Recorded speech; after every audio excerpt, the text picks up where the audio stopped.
Um, like this guy, Crumb. Oh God, I fucking loved him. He used to keep his eyes in his mouth. That used to make me laugh.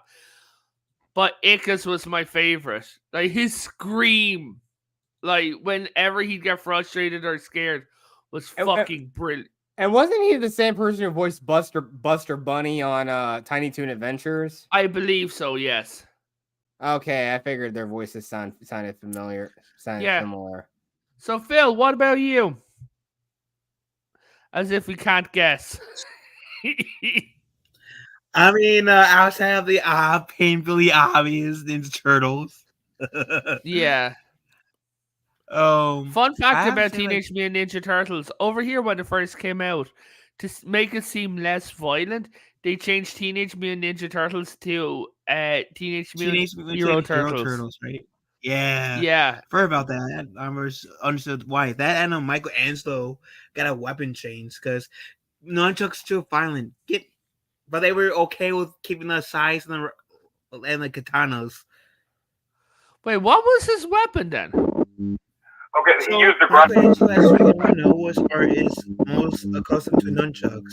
So I think the first few seasons his weapons were nunchucks. And I think it was like season 4 or 5, or no, maybe 6.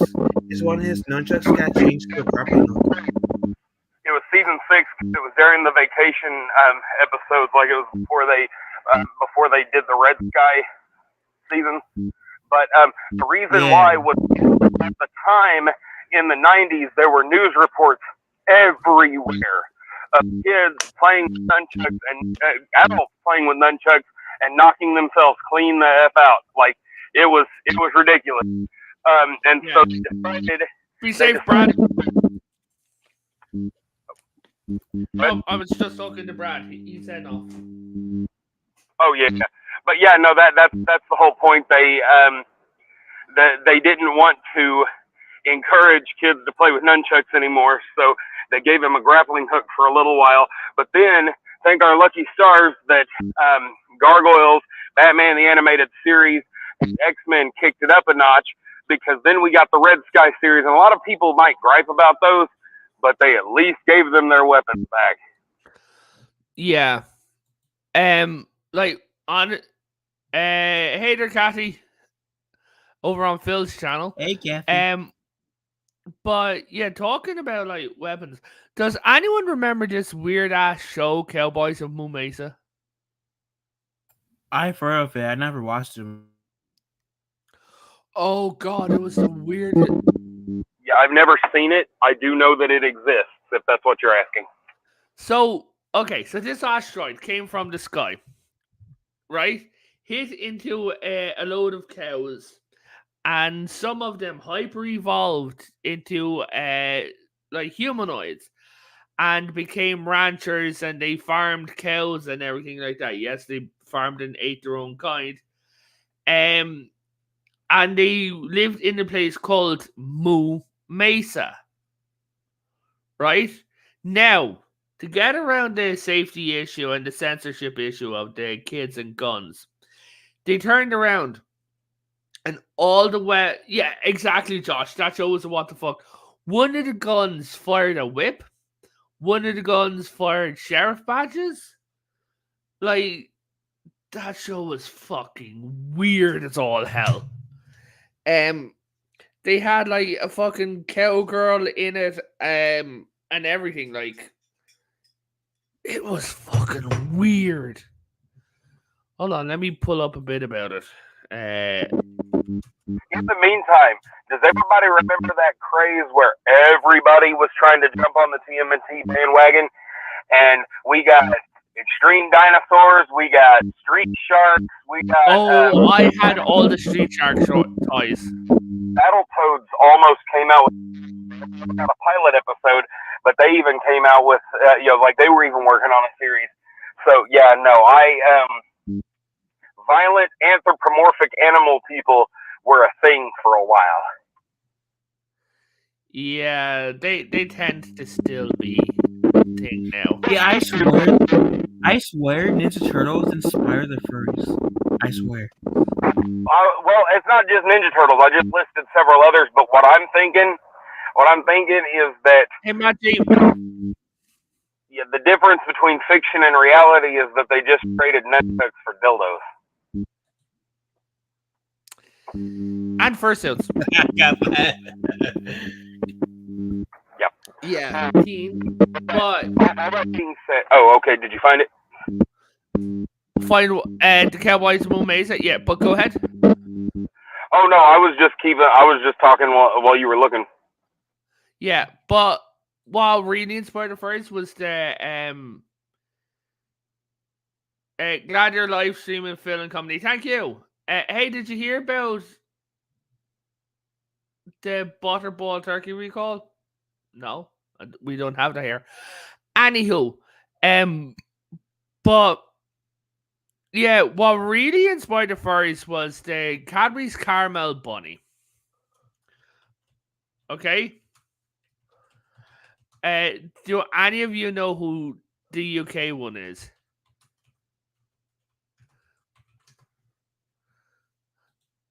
Who? The UK Cadbury's Caramel Bunny. Played the bunny? No. No. I'm talking about the cartoon, like the one that inspired. Commercial you showed me the other day? Yeah. Yeah. This. Let me pull it up. This inspired 1,000 fucking furries. If I can, no, I'll have to share the screen to it. So, guys, in America and in the audience, you know the American fucking bunny for the Cadbury's Caramel bars, yes? Jet Sparks, you know it? I do. It's been a long time though. Yeah. Okay. This is the UK version. This is what we had to look at. This thing inspired 10,000 fucking furries. So, Now- it's your guys' fault why I first see this, okay? Yeah. That and Lola Bunny from Space Jam. I'm going to refrain from saying the words mommy or breeding. That I'm not going to say them. But yeah. But here, is anyone watching anything good right now? Anything good? Yeah, like, are you guys watching any cartoons or animes right now?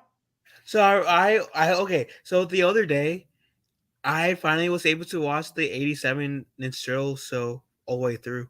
I never did that before. I thought that was part of your religion. That is, and I never had the chance to like watch it because my parents never got the DVDs and their VHS. So finally, I got this website. I was able to like. Did it watch have all. Did it still have the voiceover? This is the true adventures of the Teenage Mutant Ninja Turtles. Yeah, it was like, oh my god, finally. But I also have that. Oh. I think one of my favorite cartoons was the so-called Chaotic, which was supposed to be like this card game that had a TV show, and it was supposed to rival Pokemon. But Pokemon being so freaking popular at the time, I think that's part of the reason why Chaotic didn't go past. Biggest rival to Pokemon, honestly, is Digimon. Digimon's another good cartoon. Digimon is fucking weird. It's weird but good. It is. Like, I swear to God, Digimon and Yu-Gi-Oh! It's like, okay, how are we going to make it? I know.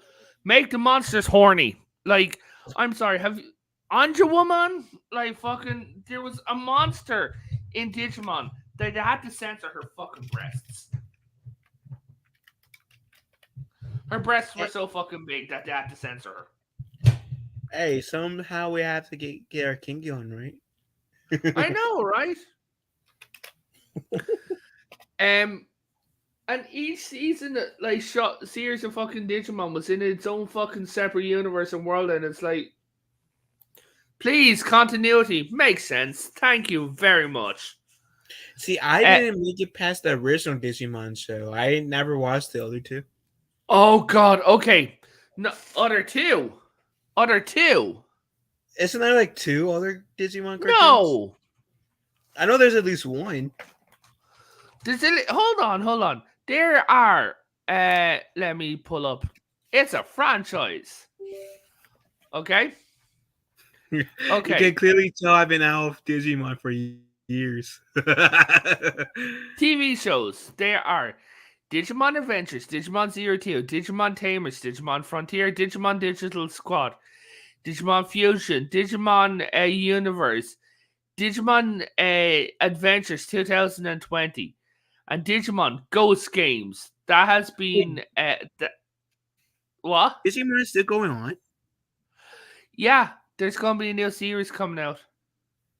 I am so shocked right now. Now for the movies.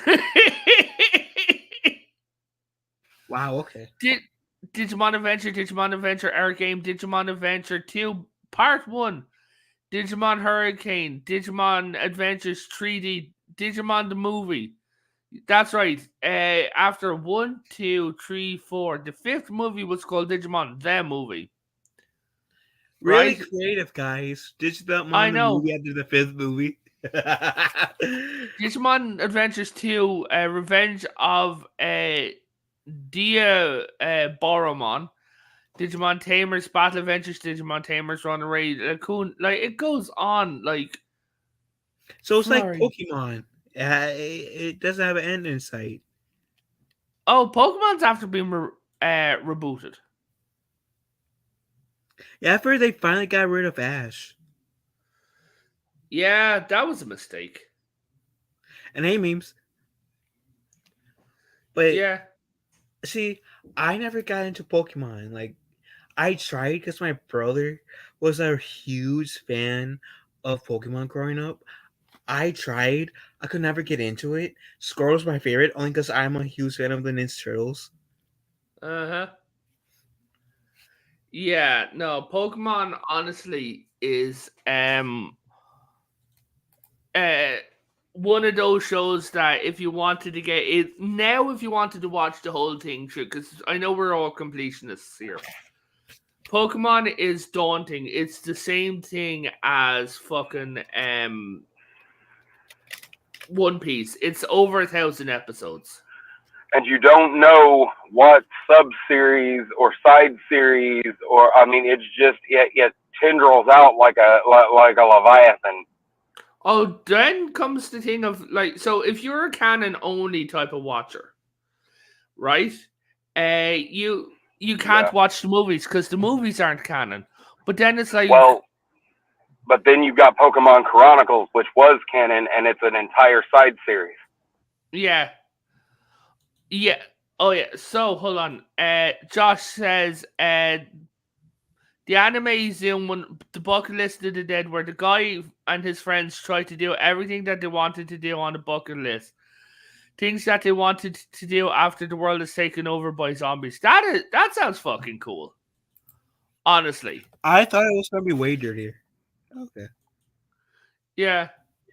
I'm an airhead. But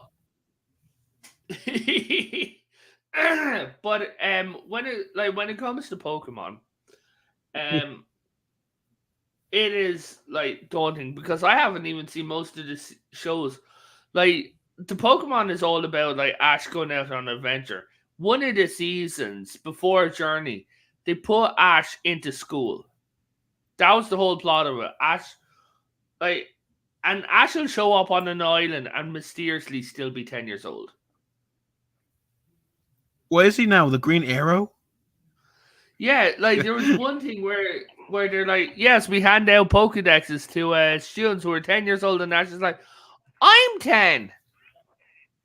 Oh boy, I'm gonna be honest.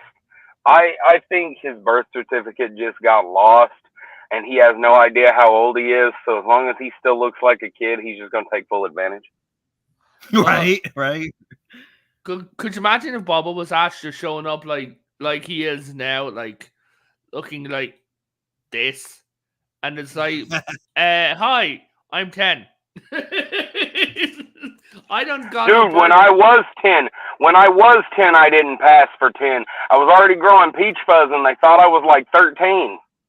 Okay, Yeah. that gives me a great story. Okay, because when I watched the first 2 Deadpool movies, I was with my father. Everything was fine with my father. Comes to me saying, "Hey, I need to see an ID." The fuck are you talking about? I'm over 21. I was so bad. Oh God. Now there's so Josh Street says now there's the Scarlet and Violet anime.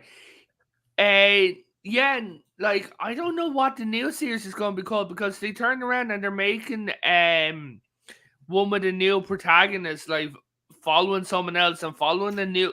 So they ran into a thing because they have to keep Pikachu to stop spending billions to change everything. They have to keep a Pikachu as the mascot. So now there's a new Pikachu wearing a captain's hat. The fuck? Yeah, no, I'm not kidding. Which I'm not gonna lie, sounds adorable, but completely unnecessary and completely ridiculous. That's what I'm saying. Yeah. Like it, and the Pikachu wearing the captain's hat, it looks to be a bit of a dick. Honestly, See, they're trying to capitalize on Pikachu's cute side. no, they're trying to capitalize on the fact that they don't need that all their marketing is Pikachu. There he is. Say the Detective Pikachu movie already did that. See, here's the thing. Now that Ash is gone, now is the perfect time to ditch Pikachu, bringing Squirtle. That will get fools like me to come into Pokemon finally.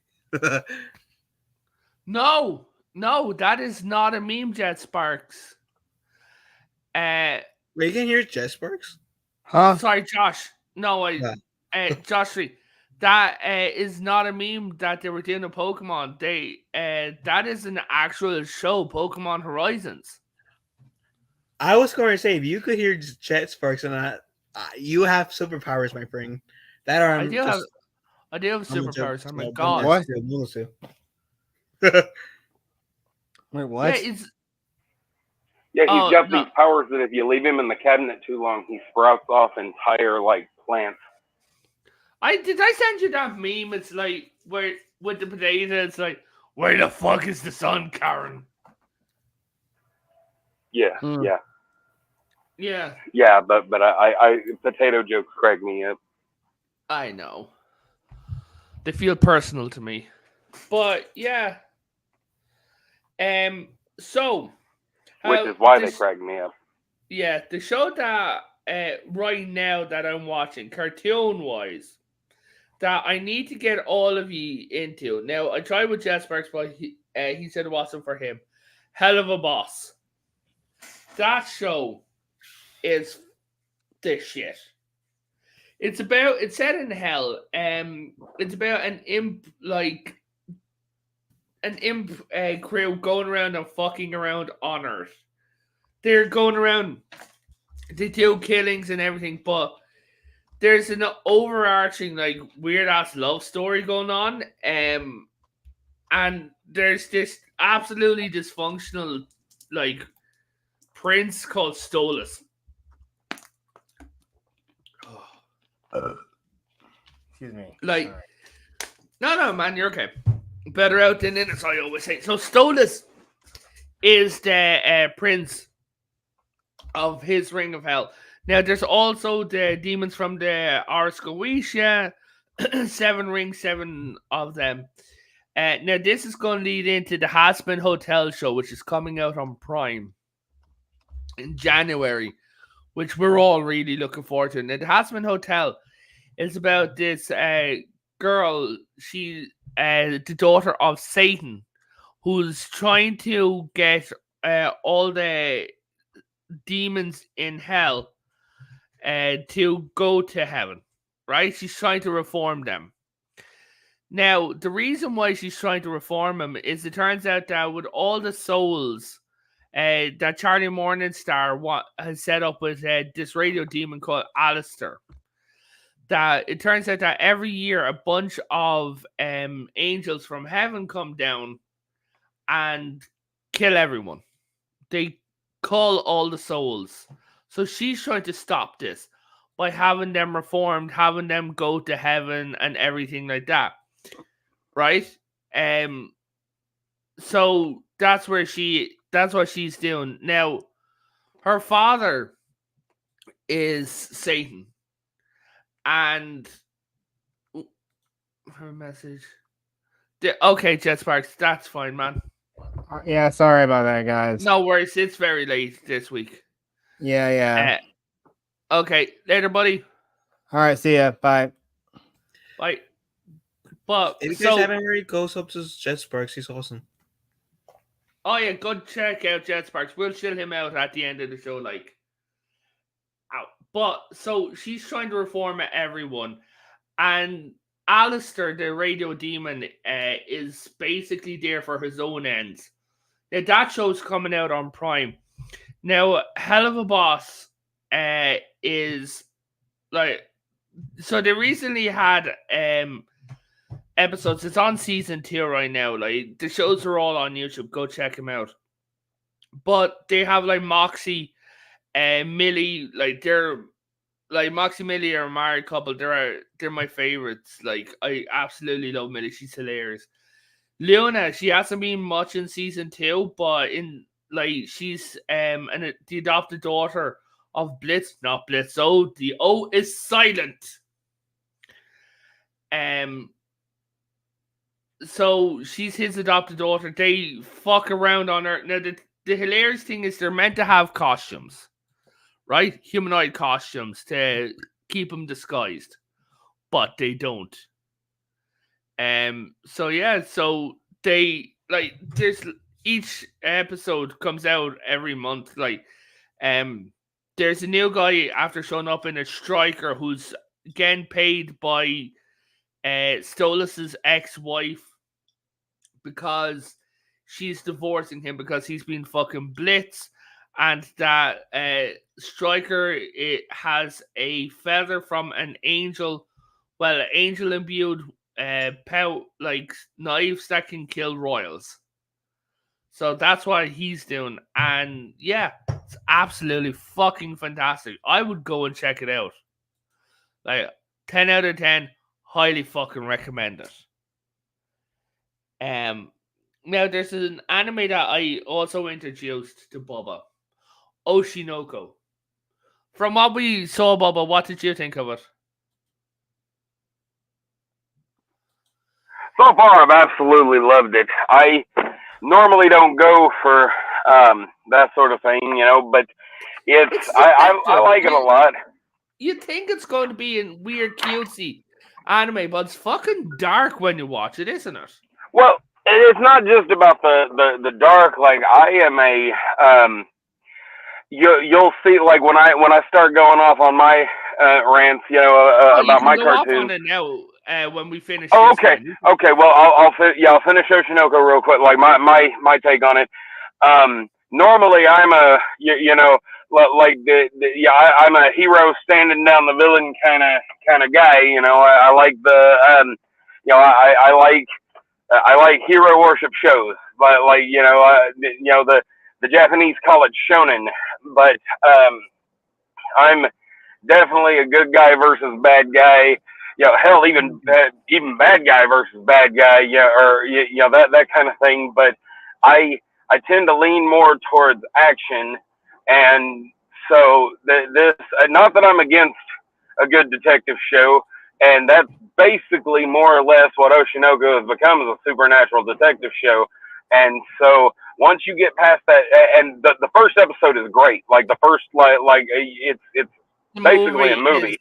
And once you get past it, like, it's great, it's awesome, and I have no like I'm not saying, well, once you get past it, it's awesome. No, the movie is awesome, but the tone of the show and the tone of the movie are two different. I mean, it's basically like the movie leads into a completely different type of show than what the movie is, and I enjoy that a lot. Like because the gear shift there, the turn is stark. It hits you by surprise, but by the end of that movie, you know what the show is going to be like. And then then when you watch the first episode of the show, you're pretty set.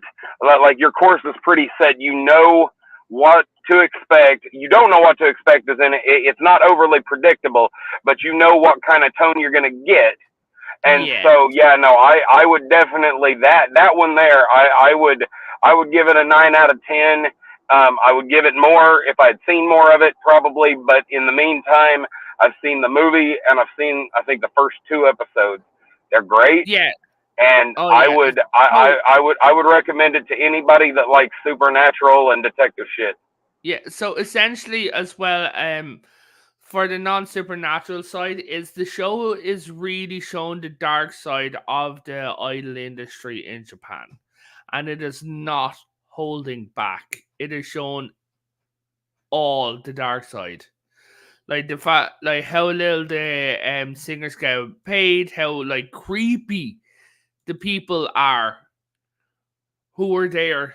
But yeah, so Bubba, you've got hyper interest of a tome of cartoons that you sent me?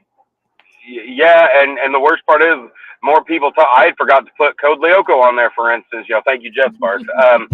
But that's the thing. Like the more I think about it, the more the more it just rolls in my head. I am a huge avid cartoon watcher. Like I have been into cartoons. I have been into cartoons my whole life. When I was a kid, if it didn't have like one of the meanest things to do to me in my tiny mind as a child was if they had like an animated opening and then all of a sudden the rest of it was live action. That usually irritated me to death because I was expecting a cartoon. Later on, I've got lots of there are lots of things ranging from because I could go if I started now talking about the 90s Marvel shared universe or the Paul Dini, Bruce Timm DC DC Comics universes. If I were to talk about those, I would not be done until 2024 Christmas.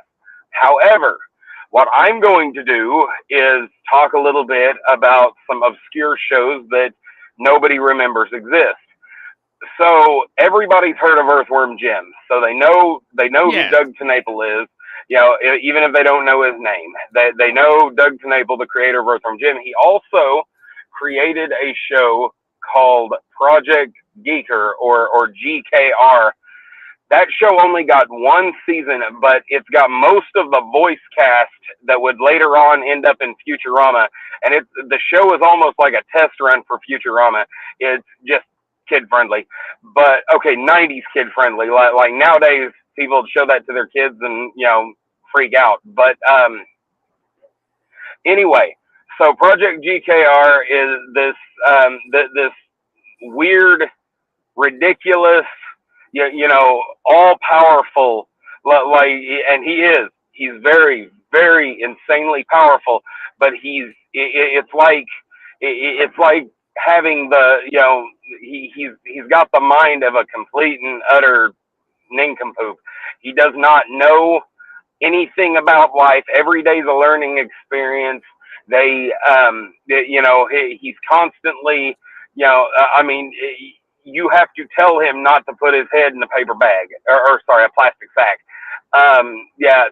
He's just, and he's virtually indestructible. But what the thing is that we see him contained a lot because the villains will take advantage of his naivety. So these two, the two main adventures that they find Geeker, that they're trying to steal this ultimate weapon from the corporation that basically owns the world.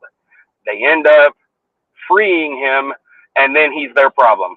And the whole show is them trying to keep him out of trouble and trying to rally rally everybody against this evil mega corporation that secretly controls, or not so secretly, later on controls the world. And it's a great, it really is a great show. Then Mad Jack the Pirate. This show showed up on Fox Kids right before the end of Fox Kids, before the Fox Box turnaround. So Mad Jack the Pirate, I think, got 56 episodes in total, but they bear in mind they're counting each episode had 2 episodes in it. There was everything was in a weird like 3D back, like backing with 2D animated sprites, and so that turned a lot of people off anyway. But this, before there was ever a Jack Sparrow, Mad Jack the Pirate was hilarious. Like he's we see him in the very first episode. He's such a screw up as a captain. He's not really good at camaraderie or sharing the loot, as it will, and his crew decides to completely maroon him and shove him off, and his adventures or misadventures as they are, he does just everything is him being greedy, being terrible. It's like if Daffy Duck were a pirate. He's hilarious. Daffy Duck's not a pirate. You know what I mean? Like if the whole point, yes. if the whole point of the show was Daffy Duck being a pirate, that's Mad Jack the Pirate. I absolutely love that show. Then and you can still kind of find it if you know where to look. But and see, that's the worst part. Most of my favorites were never released on to home media. So some of these I'm only remembering literally by memory, but that's the thing. You got you got other shows. So going back to Disney, the Timon and Pumbaa show, like just them. Howdy. Oh, I remember the Timon and Pumbaa show. Yeah, the Timon and Pumbaa show is amazing. Yeah, and I did. I loved Timon and Pumbaa because it was basically like the Looney Tunes with Timon and Pumbaa. Nothing is canon. Everything was hilarious. Everything was them getting into misadventure after misadventure. That show, we didn't have cable when I was a kid, but my grandparents did. So every time we'd go over to my grandparents' house, I would turn on the TV, and that I was polite about it. I would say hi, hugs, kisses, all that, and then I would go and bogart the television. But the Timon and Pumbaa show was great. First of all, I love Return of Jafar. That is like my oldest favorite animated movie before Hercules came out, and I love the Hercules movie a lot. But the thing is that Return of Jafar did not have the budget that the first Aladdin movie did. It was literally just a straight to video movie, and it was awesome because it continues the story, but at the end of it kicks off the Aladdin animated series. And if you're listening, Disney, y'all need to put that on Disney Plus. You get people, y'all put Timon and Pumbaa on there, and I do commend you for it, but y'all need to put the Aladdin animated series on there. Y'all got all 3 of the movies, I think. Do they still have King of Thieves on there? Anyway. Okay, they do that. All right, but that's the thing. There are references made throughout King of Thieves that if you never saw the series, or Return of Jafar, you would have no idea what those references are made. Now everybody attributes Return of Jafar, not being as well received for 2 reasons. One, the lack of budget, and 2, Dan Castellaneta, the voice of Homer Simpson, playing the genie. But I don't believe it was that. What I believe is that somebody in their right mind thought it was okay for Jason Alexander Gilbert Gottfried, and Dan Castellaneta, all three to sing in the same movie. None of these men should ever be behind a microphone to try to put words into tune. None of them could sing. But, I have to agree with you all with three that. of their songs were funny. Do you remember the guy who played Hercules' best friend in the Hercules TV show? Yeah, Icarus, and that was the dude from Third Rock from the Sun who played Harry. Yeah, that was. I swear to God, I loved that TV show. Like Hercules is my main show. I Well, love Hercules, yes, right? I love that. That was literally what I was about to talk about next, man. I'm gonna let you get started, but my favorite episode is still Hercules and the Arabian Night. Oh, that is great. But I swear to God, I wanted to strangle Icarus. I fucking wanted it. Every fiber of my body, when Icarus opened his mouth, I wanted to beat him with a shoe. Well, yeah, and of course when we see him fly into the sun again, that was gold. That was beautiful. Yeah. But yeah, no, and he did well. I love in Hercules and the Arabian Night. I love how they trapped him the same way they trapped Abu with a trail of bananas. Yeah. That was just absolutely beautiful. But and of course I love villain team ups anyway. So having Jafar, who's dead, and I love Pain and Panic. Hey, boss, what's the matter, boys? You let in another live one? Yeah. I love that. Yeah. But it's his interactions, and of course James Woods still playing Hades, and the same actor still playing Jafar. They, which is pretty much his only voice credit, is Jafar, and he played him for House of Mouse. He played him for, for all the Aladdin stuff. Huh? Wasn't he Jafar in Kingdom Hearts as well? Yes, Kingdom Hearts. Yes, he played. That might be his only voice credit, but he built an entire voice acting career on playing that one character. It was absolutely spectacular. But what I love the most, see, I'm a big fan of villain songs. I love villain songs, and so Disney villain songs to be specific. And if they couldn't have Robin Williams sing in, if they couldn't get another, they wanted an evil version of You Ain't Never Had a Friend Like Me. So so they get, so like I said, Your Only Second Rate is still the best villain song that Disney has ever put out. Like that's, and it is, the entire thing is one giant long ass monologue, of Jafar talking about how great he is and how everybody else is pitiful and insignificant. That's excellent villain work there. But anyway, back to Hercules. Hercules and the Arabian Night. Oh, go ahead. From Hercules, that I absolutely thought was hilarious, and I loved it, was Aphrodite, the goddess of loves.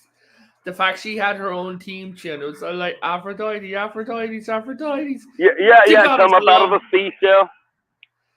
Yeah, and she's like, oh, and she's always like, hello, oh, what, Hercules? Just see the face. Yeah. Well, and that's hilarious. But then that was the thing. I just thought of another one I forgot, but we'll get to that. Buzz Lightyear Star Command was amazing. We can talk about that later. Love that. But the reason why I remember that is because the lady that played Aphrodite also played Mira in Buzz Lightyear Star Command. But that one who played Aphrodite was actually Lisa Kudrow from Friends. That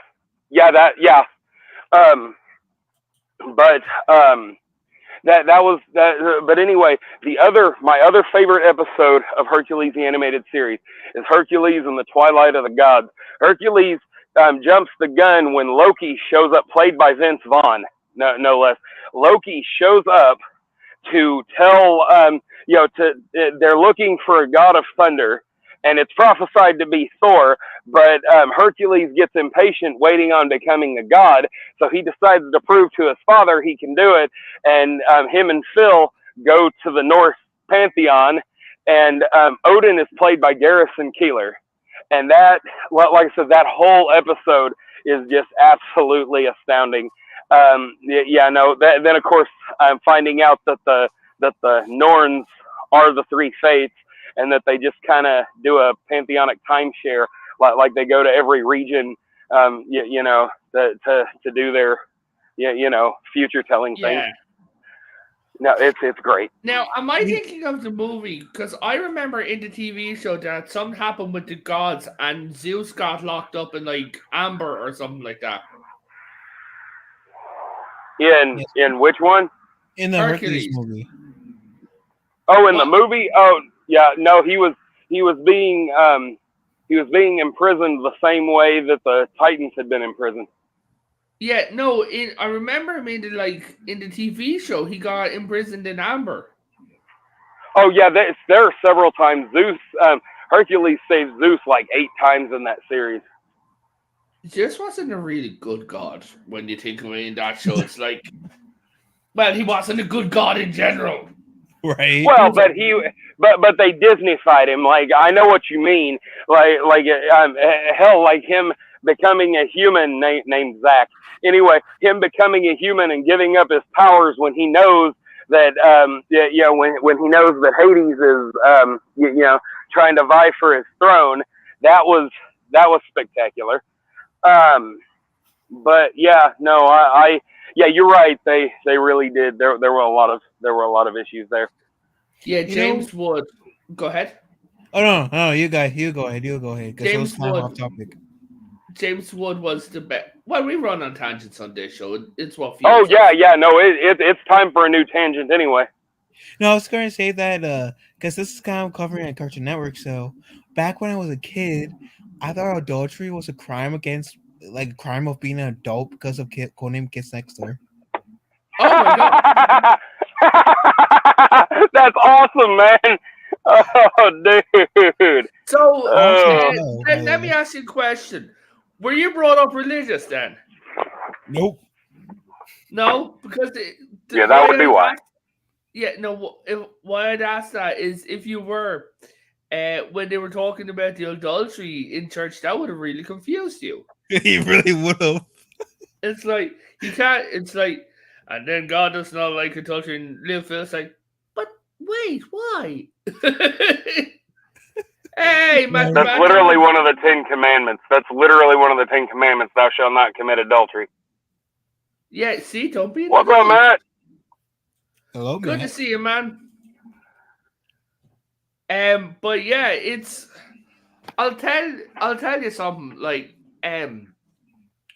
is there any cartoon episode that, as a kid, used to break you, or used that you couldn't watch for whatever reason?